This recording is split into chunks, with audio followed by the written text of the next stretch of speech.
Good morning, everyone, and welcome. I'm Harald Müller. I'm the Director of Development for the IAAF, and I'd like to thank you for coming along. This morning we're going to have two parts here. The first part is about 30 minutes. It's a briefing of the media about the launch of the Biomechanical project reports from the London 27 World Championships. And I'm joined here on stage by the team from Leeds Beckett University and by Ada Bolden, a coach and athlete that you're very well aware of. I would like to start here with a short message from our IAAF president, Sepp Coe. He was here in Tampere. He's today in London for the Athletics World Cup. Before he dropped in to the Rabat Diamonds League in Morocco yesterday. So he left a message for all of us, and I would like to present a short busy message from Sepp Coe. It seems barely credible that it's a year ago, pretty much to this day, that we met at the Coaches' Conference in London during the World Athletics Championships there.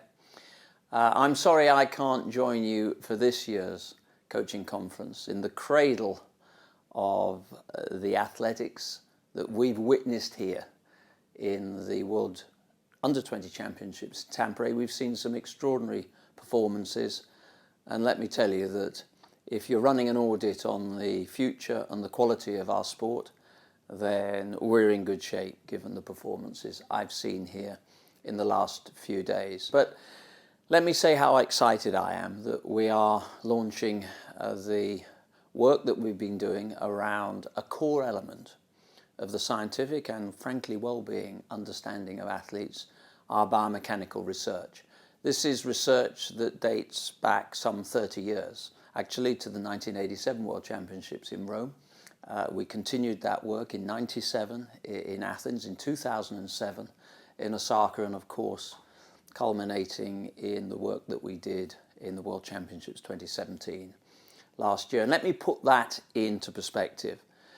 This work's been across 76 individual events in London, some 730 athletes, 49 high-definition or speed cameras, culminating in 6,500 hours of work and planning, and some 38 reports that we are releasing today. They're on the website. I know many of you have been waiting with excitement to understand what it is that we have been doing and the reports and the conclusions that we've drawn. And for the eagle-eyed amongst you, you would have probably recognized the amazing contraptions that were on the track, particularly after the events in London where this work has been done. Some of us are not new to biomechanics. I'm, a more mature former athlete now, but biomechanics played a very important part in the development of my own career. I pay particular thanks to the doyen of some of this work, Clyde Williams at Loughborough University, George Gandy, who was my coach and also involved in the biomechanical development of my own career. And why are we so keen? I'm keen because actually a greater understanding of biomechanics allows the athletes to perform at a better and a higher level, and actually crucially reduce the potential and onset of injury, which has to sit at the heart of all the welfare considerations that we have from our sport. So enjoy the reports. Do get onto the IAAF website. They're being launched, as I've said today. And I think it is showing that not just on the field of play, in terms of human performance on competitive endeavour, whether it's our under-20s or our senior teams across all our different manifestations that athletics enjoys. It is also a very, very important part of IAAF innovation. It is absolutely crucial that our scientific innovation and the work that we do around the welfare of athletes is absolutely crucial. World Championships 2017 London, Leeds Beckett University, hotbed of science and understanding. The athletes welfare, well-being, IAAF innovation. Thank you.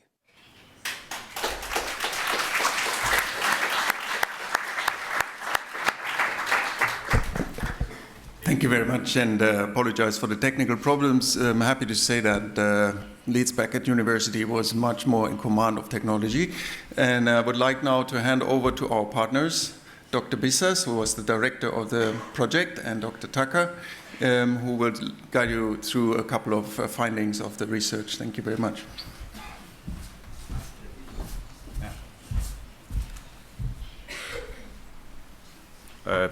Thank you, Harold. Good morning, everyone. I would like, before we start talking about the biomechanics of the championships, just maybe to have a quick flashback from last year's events, so we kind of refresh our memories from what happened.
Well, what a fantastic experience that was.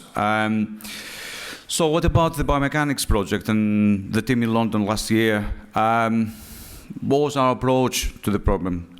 For us, the plan was to capture everything, but not at the cost of quality. To do that, you needed numbers, sheer numbers of staff and equipment. First of all, we had to identify strategic locations around the stadium so we don't miss anything. Therefore, we selected 22 key locations to place our 49 cameras, and we formed a team of 45 scientists. Some key members of the team are today here with us, apart from Catherine, who was the director for the long and triple jumps. We've got Dr. O'Brien Halley, all of them sitting in the first row, who was the brain behind the calibration system and the leader of the long distances. Dr. Pollitt, who was the director for the 200 and 400 meters, but clearly his work on relays is exceptional. Dr. Gareth Nicholson, who was in charge of the high jump with some very interesting results there. Aaron Thomas, together with Alex Dinsdale, analyzed the hammer and the shot. We got some very long and interesting reports there. And finally, Josh Walker, who is the guy responsible for analyzing Usain's, Bolt's, and Gatlin's and Coleman's strides during the 100 meters. He is the guy behind this type of analysis. So thank you guys, and thank all the team, that they are back in Leeds. So once we plan things, then we have to implement. We have to apply our techniques and have the real action. So what we did, we started recording and we recorded, you know, a lot of data. We recorded 2.9 terabytes of data. But it wasn't just recording, obviously. Recording without science is just recording. We had developed a sophisticated system of calibration, again thanks to Brian, so we could accurately reproduce what we want to do on the computer and be confident about our results. But then when we finished from London, that was only half of the job done. We returned to Leeds, and we had to do thousands of hours of breaking down the videos into critical phases and convert the images into numbers, really, and figures. And you know what you're going to see in the reports. Really, it's those videos converted into data. And obviously, we did everything in kind of in a different fashion. We used 3D-dimensional techniques, because that was very crucial for us. At the center of our approach was to have more than one view per event, per action, because we want to capture everything. We didn't want to miss any information. That's a typical example of kind of a data capture that shows 3 views of the same footage taking place. We had more than 3 or 4 views for different events. So again, this is something that is quite unique for this type of data analysis. It's not unique if you do research in the lab, but you know, if you go out during a real competition, it's quite challenging. We also work together with coaches, esteemed coaches from all around the world, and you will see their names in the reports, that they helped us to design together the results and the number of variables we wanted. And I think that was another unique element of this project, because the coaches then could take the data and kind of translate it in kind of a easy language for coaches and athletes and others to understand. Right, therefore, and here we are today to launch and celebrate the reports. As Seb's video indicated, we have 38 reports. You can see the breakdown in terms of different events. We're talking about over 1,500 pages. So it's something remarkable, really, what has been produced here. And I would like to take the opportunity to thank, you know, the IAAF obviously giving us the opportunity. Obviously, Stefan and Harald, you know, were very crucial to the success of this project. So we feel kind of a privilege to be given this opportunity. So, and we are here today to share, you know, the data with you. So this will provide valuable information for years to come. I think we feel we made a history, but obviously everything now is in the public domain. So we hope the whole world, you know, kind of appreciates the work, and obviously we are happy for, you know, further work with you guys. So at this stage, I will pause and ask my colleague Catherine just to give us a flavor. A very small sample, very small sample, because we're talking about huge work, of some kind of highlights, key findings from some reports, so you get an idea. But obviously the real job is to download the reports later and read the whole content. Thank you.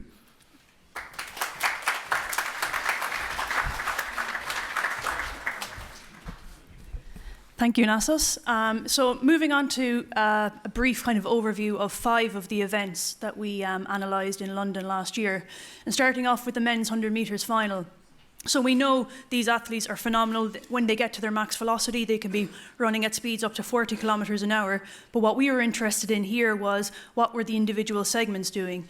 And what this showed us was that in the max velocity phase, or when they're approaching that phase, they were approaching speeds of nearly 80 kilometres an hour with their foot, when it was swinging in the air. And Bolt was the fastest in this phase of the medalists and of all athletes, and he was obviously trying to catch up his position from a relatively poor start, and you can read more about that in the individual report.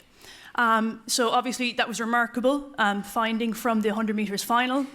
So moving on to a field event in the women's discus, and Perkovic is a very dominant athlete, obviously, in the women's discus. And if you look at the bottom three kind of graphics, they are the bird's eye view of the discus path of the gold medalist, silver medalist, and the bronze medalist. And what we found from our analysis was that Perkovic has a very long phase for her transition. And this has manifested itself, so that's the yellow section on the graph. This manifests itself in an increase in velocity of 4.2 meters per second, which was far superior to any of her fellow medalists, who had increases in this phase of 0.5 meters per second and below. So again, just an example of where they are showing themselves to be a little bit more exceptional than their other medalists. So moving on to another women's event, and that was the steeplechase. So we focused our analysis on the final water jump, and this proved to be instrumental in determining the final positions of the athletes. So you can see that Coburn and Jepkemoi, as they approach the barrier, are neck and neck. But at this point, Coburn, our analysis shows that that she has a step length which is over 0.5 meter greater than Jepkemoi, so she starts to excel at this point. And from the barrier, she has a step into the water which is over 1.2 meters greater than Jepkemoi. So when she's leaving with a speed that's 3 kilometers an hour, nearly greater than Jepkemoi, which allows her to have more momentum for the final stages. So again, a very interesting finding and showing how instrumental the water jump is for these athletes. So if we come to our final two events that we're presenting here today, in the men's high jump, our analysis of Barshim, who obviously is an exceptional high jumper, showed that there were 4 kind of key events or key areas that we were interested in or showed him to have an exceptional jump. And they are, we found that he had a gently curved approach in comparison with some of his competitors, and by that we mean it wasn't too steep or too shallow. He had short contact time, so very, very quick contacts with the ground coming into his jump. And he was characterized by a large takeoff distance. So he was over 1.5 meters away from the bar when he took off. There was only one other athlete who had this takeoff distance, so it's much more in excess of what we typically see in the high jump. And this all was combined with him peaking with his center of mass. So if you look at number 4 at the bar there, so his peak of his center of mass was timed perfectly over the bar, which we didn't see in the other competitors as much. So again, an exceptional performance, an exceptional combination of these factors led to this performance. So finally, if we look at something a little more in the timing element of the sprints, the 4x100 meters relay. So we knew coming into this event that the United States were obviously strong contenders for a gold medal, and Great Britain and Northern Ireland actually caused a bit of an upset in this. So our analysis showed that Great Britain and Northern Ireland were similar in terms of the United States in terms of their running time. So by that we mean the times out of the transition zones. But it was the transition zones where Great Britain and Northern Ireland excelled. Particularly in transitions 2 and 3, they were the fastest in terms of the handover. And this meant that for all 3 transitions, Great Britain and Northern Ireland were 0.05 of a second quicker than the United States. The run time was the same, but the transition time overall was 0.05 of a second quicker than the United States. Very interesting finding that we established through Lysander's analysis. So that's it from the overview of the report. So thank you for your attention, and I will hand back to Harold to continue with proceedings.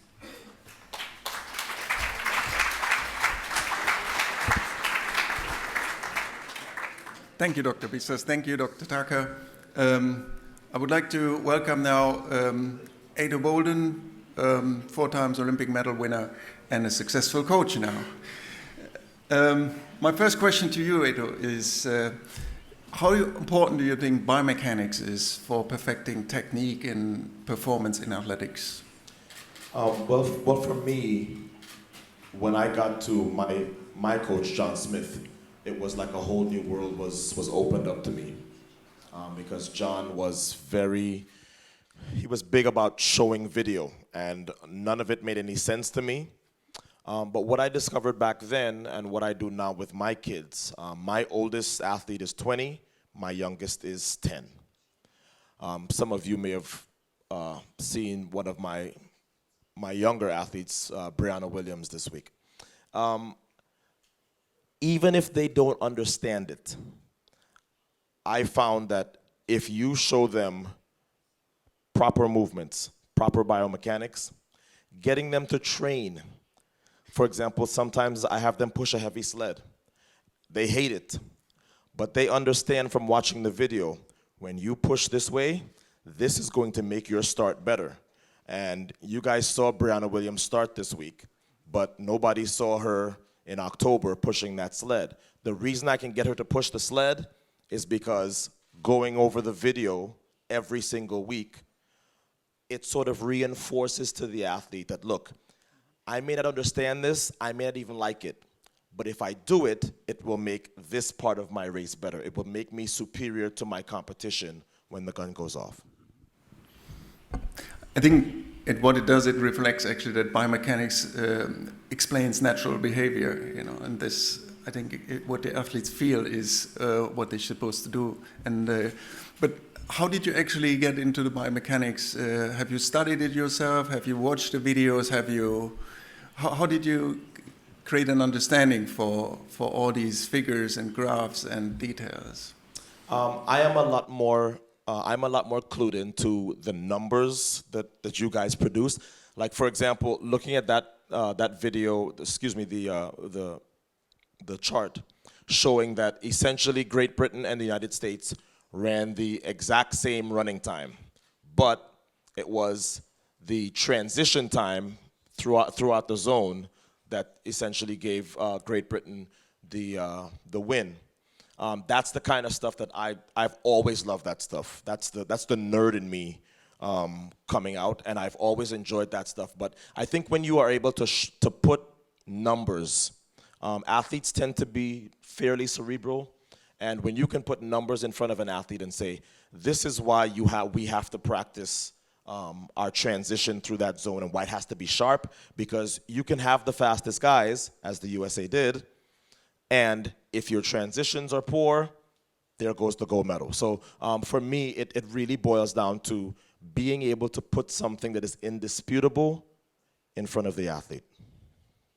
And there's another element that maybe you have experienced, is the fact of injury prevention through measuring certain values and explaining why things should be done differently.